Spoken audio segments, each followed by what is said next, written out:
The Nacc Podcast, know the corruption, know the truth.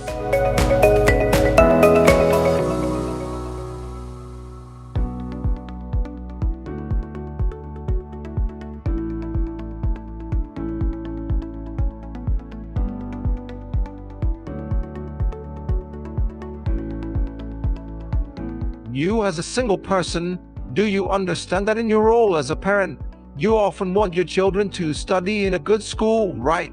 Oh my, don't say the word single. It's rude. But never mind. As someone who has lived to this age and has experienced many ups and downs, I think everyone can. Yes, that as a parent, you must want your children to go to a good school or a famous school. It's normal, right? It shows that this kind of thinking has been deeply ingrained in society for a long time. Yes. Ever since I was a teenager, as far as I can remember, the houses in the houses near my house, they were very excited about their children's choice of school. Honestly, I think it's because of the education system in Thailand, which we have to admit is partly due to inequality and differences in educational quality or standards between large schools and famous schools. Another thing that cannot be forgotten is that parents and guardians who have high expectations for their children also want their children to attend quality and famous schools. That's right. When it comes to large or famous schools, there are often not enough seats for the children who want to study there. This results in competition to enter the school, as well as various criteria set up to select the children who will win. There are methods such as drawing lots to enter the school, competitive exams, setting quotas, donating money, and charging fees. But wait, donating money and charging fees are the origin of the word PG. Oh no, here we go again. We're talking about something like this. Bribes in schools. This way, people without money can't get their dreams of attending a good, famous school.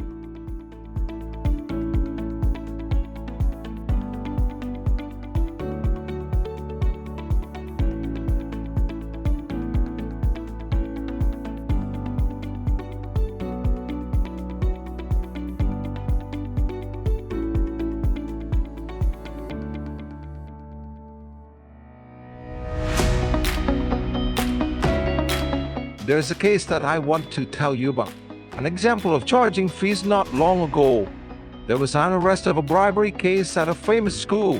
It was found that the vice principal of the school received a 10,000 baht bribe, but the regular tuition fee was only 2,500 baht. Evidence was found in the room, which was the notebooks of over 70 students who transferred in. The amounts paid ranged from 5,000 minus 20,000 baht. The vice principal of the school confessed that he did it. The starting point of this arrest was when a victim filed a complaint in the corruption tracking and tip-off system of the Nacc office in the province where the incident occurred. The Nacc officers met with the complainant before planning the arrest. The victim told the Nacc that the school demanded two amounts of money, 10,000 and 20,000 baht, based on the results of the student's academic tests. The student could read and write. 10,000 baht would be collected. The student could not read or write, or received only a small amount.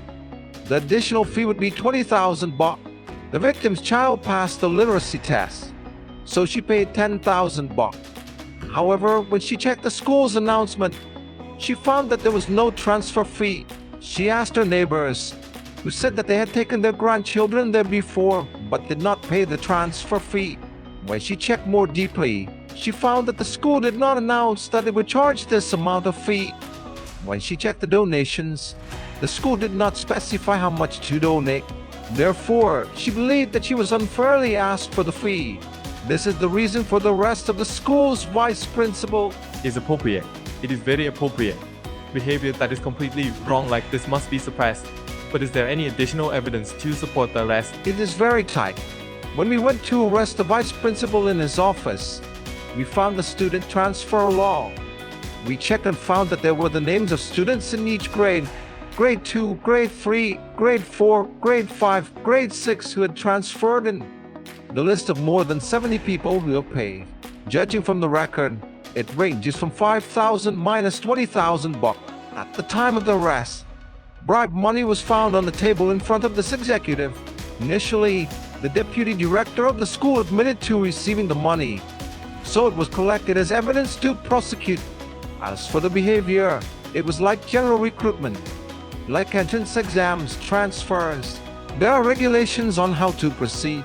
There are officers from all sectors helping. After the evaluation of the students is complete, scores will be given and parents will be asked to take the evaluation form to meet with the executives. It's such a crazy, acting smooth, fooling the media. This is fake.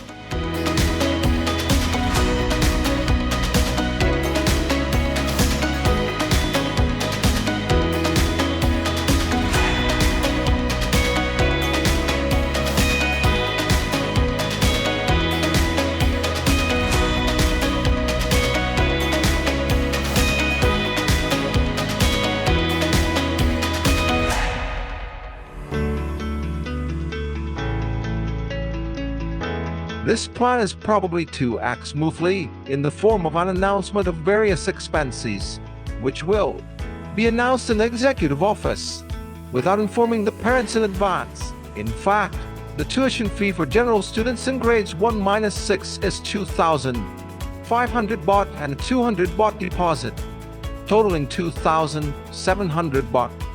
However, the transfer fee is not mentioned at all because the Ministry of Education's regulations give the school the authority to announce the fees. However, this time, the school did not announce it. So the parents thought that there shouldn't be any fees. When it was collected, it was thought to be unfair. There are many forms of secret, deceitful, and disguised bribes in schools. The Nacc has therefore set recommendations for the Office of the Basic Education Commission, OBEC, to be measures to prevent corruption in demanding assets or benefits in exchange for opportunities to study in educational institutions. From this example, we can prevent and solve the problem of corruption and misconduct in accepting bribes in educational institutions by using the following measures. Setting a standard format for announcing student selection results, such as setting regulations or rules that are the same standard as the standard for announcing student selection results, exam results, and exam scores in order to let all educational institutions under the Office of the Basic Education Commission strictly follow this by arranging the names of all students in the order of their scores.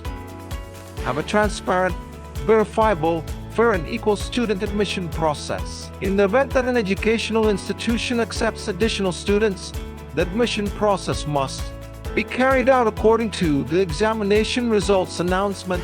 All educational institutions must announce the examination results and list the names in order of the scores of all students in the order of their scores, clearly disclosing them to the public. Notify the expenses and details of the collection of educational support fees. All educational institutions must clearly state the expenses and details of the collection of educational support fees in the announcement of each educational institution's admissions so that parents are clearly informed. This is to prevent the collection of educational support fees exceeding the specified rate and to ensure that the operations are transparent and verifiable. Set clear policies on education management and procedures for student admissions. Educational institutions must not provide benefits by granting special privileges or quotas to the Parents and Teachers Association, Alumni Association, or associations related to education of each institution in a manner that involves an exchange of benefits in sending children to study or in a manner that provides reciprocal benefits. Another thing that we cannot forget is that parents or guardians themselves must also be aware of this issue. We want our children and grandchildren to study in good schools, famous schools with good reputations. Let's talk about the system, shall we? Children themselves will be able to strive hard to achieve success on their own. Parents and guardians will be truly proud of their children's success. I think in the case of bribes like this, if there's no giver, there will definitely be no receiver. Honest, fair, professional, transparent, and verifiable. Office of the National Anti-Corruption Commission.